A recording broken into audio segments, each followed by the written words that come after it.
ተነሳ ታጣቂነት በኤርትራም በኩል እንግዲህ ከ60 ዓመት በታች ያሉትን በሙሉ ወደ ትጥቅ ትግል እንዲገቡ ሆኗል። እየተመታኮሱ ብቻ ነው እንጂ የቀረው የተጀመሩት የቃላት ጦርነቶች ነገሩን እያፋፋሙ ነው ያሉት። በዚህ እንግዲህ የኢትዮጵያ መንግስት ጥሪ አድርጎላቸዋል የተባሉት አንደኛው ስዬ አብርሃም ናቸው።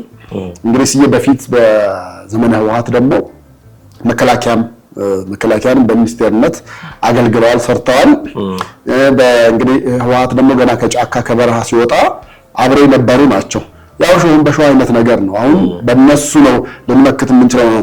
የቲፒኤልኤፍንም ስስ ብልት ሊያውቁ ይችላሉ እነዚህ ሰዎች። ስለዚህ አድቫንቴጅ መውሰድ ላይቀር ይችላል። ነገሩ ግን ከውጭ ያሉት ጋርም ስለሆነ በአንድ በሁለት ሰዎች ብቻ ምን ተማመን እንችላለን የሚል ጥያቄ ስላለኝ ከኤርትራ ጋር በሚኖረው ጦርነት የቲዲኤፍ ኃይል ወይ ደግሞ ለደብረጽዮን የሚመሩት ኃይል ሙሉ ለሙሉ እንዲጋፈጥ ይፈልጋል።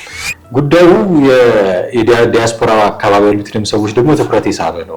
ታውቀው ገሚሱ ኃይል እንደው ይሄ ነገር ቶሎ በተፋጠነ እና ጦርነት ውስጥ በገባን ራሳቸውን ከኤርትራ ጎን ከማሰለፍ ያላነሰ ንግግር ሲናገሩ እንሰማለን። የኢትዮጵያ መንግስት እኮ የኤርትራ መንግስት እኮ በዛ ሲገባና ቲዲኤፍን ሲወጋ እኮ ዝም ያለበት የራሱ ምክንያት አለው።